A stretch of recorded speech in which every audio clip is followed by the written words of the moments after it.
Another year, another upgrade, another update for the Himalayan, another price hike as well, almost asking rupees 2.4 lakh on road for this 2021 model. Now you will pay about 10,000 rupees more over the last year's model, but if you take a look at the sum of all the parts and upgrades that have gone onto this motorcycle, that premium may not sound like much. But let's go beyond that brochure talk and see how much of these changes actually make a difference.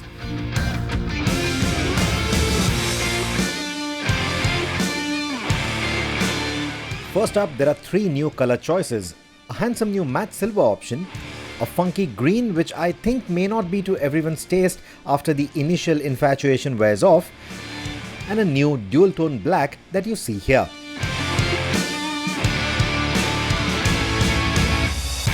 Of course, using Royal Enfield's Make It Yours program, you can also customize some of the bits, but I couldn't find the option to have an all-black powder-coated exhaust system.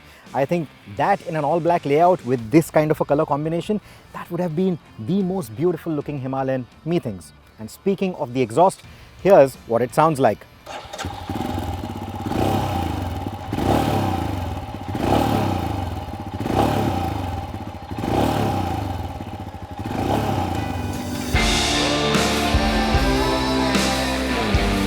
Once you get past the obvious colorways, you might notice the slightly taller smoke windscreen and the narrower tank guard / accessory rack. Both these components are born out of the feedback given by the taller riders who wanted better wind deflection and more knee room respectively. The windshield does help a bit as intended, but I couldn't feel a big difference. At speeds around 100 km an hour, I could still feel some buffeting. Because while the windshield is taller, it isn't sufficiently wide despite having a wider base to integrate the tripper module. You will still feel quite a bit of airflow around the shoulders, which is great for hot conditions but not so much in cold weather.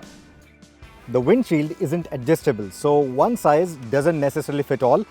For my height of 5'8", well, it works quite fine, but I haven't really noticed a very big difference over the outgoing unit. As far as the knee recesses are concerned, well, I don't have a big complaint with them, but I've never found them very roomy. They still sort of hit my knee. I think they could have taken this opportunity while redesigning the rack to also redesign the tank a little bit. Probably what they could have done is change the angle of this bulge to follow the same angle as that of the rack. And I think that would have essentially solved two things. One, made the knee recesses a little more roomier. That wouldn't really make much of a difference while going off-road either, while at the same time achieving a better aesthetic balance, and if designed wisely, it wouldn't have compromised on the fuel capacity either. Royal Enfield has also altered the tail rack to sit lower and more in line with the rear seat to make it more ergonomic for the pillion while embarking or disembarking the motorcycle. There's also a tail rack now, and the rated capacity still remains at about 7 kilos. That remains unchanged, in fact. So you can go with a small tail bag or a top rack. A polycarbonate top rack would be better because they usually weigh between 2 to 2.5 kilos. That still leaves you with about 5 kilos of cargo room to go with. This is lower, of course, so you have panniers. That is what the accessories catalog suggests. And with the panniers mounted, at least in the images, it looks like this is going to be in line with the top section of the panniers. So that again means that mounting a slightly larger tail bag is still possible without really, having that tail bag sort of droop on its sides. So I think overall, this should work as a nice design. The tail rack comes with 4 mounting screws, which I believe will open up easier opportunities for designing and installing wider luggage carriers. As for the seats, they have been graced with dual density foam, which makes them firmer than before. I had this jaunt from the city to my favorite mountain roads, and that suggests that these seats are actually quite comfortable. Not like the previous seats were any discomforting, but firmer cushioning usually works for long distance comfort, and that is what I think it will achieve with this new set of seats. Also, this matte finish, it provides excellent grip under braking. That is something that I like, but that said, I will recommend a set of tank grips around the knee recesses. What is perhaps the most attention-grabbing upgrade for the 2021 Himalayan is the tripper navigation module. It not only seems more apt on the Himalayan than the Meteor that we first sampled it on, but it is also mounted in a cleaner and more symmetrical manner.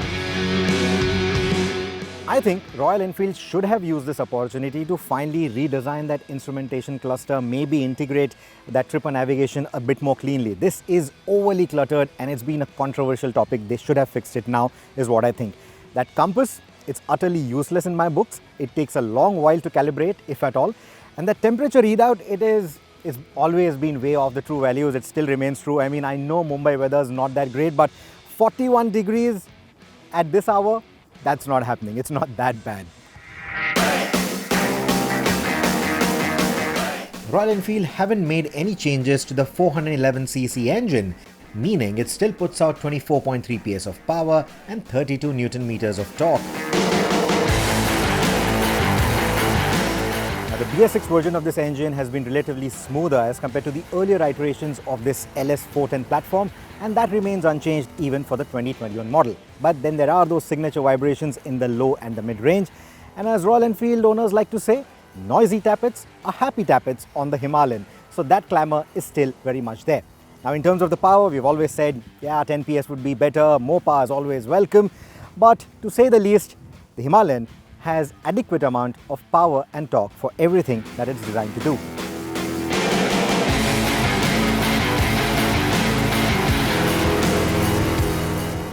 As before, it manages a 0 to 100 sprint in about 10.5 seconds, has a cruising sweet spot of about 90 to 100 kilometers an hour, and while the low-end grunt is a bit lacking for city use, there's a creamy torque spread between the 3500 to the 5000 RPM mark, which makes for a good mid-range performance for highway cruising. Overtakes at city or highway speeds needs planning and maybe even a downshift, but the 5-speed transmission feels adequate and gives the bike good tractability in the city. The Seat tires aren't hard to trust once you spend enough time with them on either terrain, and once you do, the Himalayan becomes all the more enjoyable. The braking hardware, comprising of disc brakes fore and aft with dual channel ABS, still feels very spongy at the lever, which makes it friendly for off-road use but requires much planning and effort on tarmac. The clutch feels a bit cumbersome too, especially for city use. But these are things that one needs to get used to with the Himalayan, and once you do, you appreciate the motorcycle's friendly, forgiving and no-nonsense nature.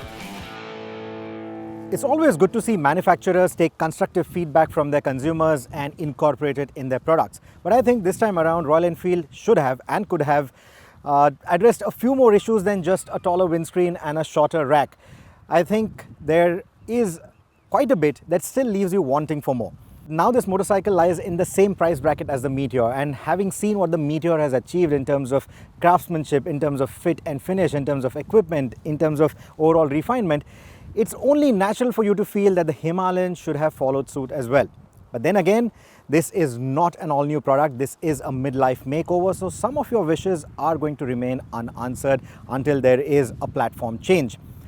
Well, as I mentioned right at the start of this review, the sum of all the additional bits that you get on this motorcycle, like the better seats, the taller windscreen, the tripper navigation, the luggage rack, etc., the sum of all of this is still a lot more than the small premium that it charges you over the outgoing model. And all in all things considered, I think under 2.5 lakh rupees, the Himalayan still remains one of the best adventure tourers out there.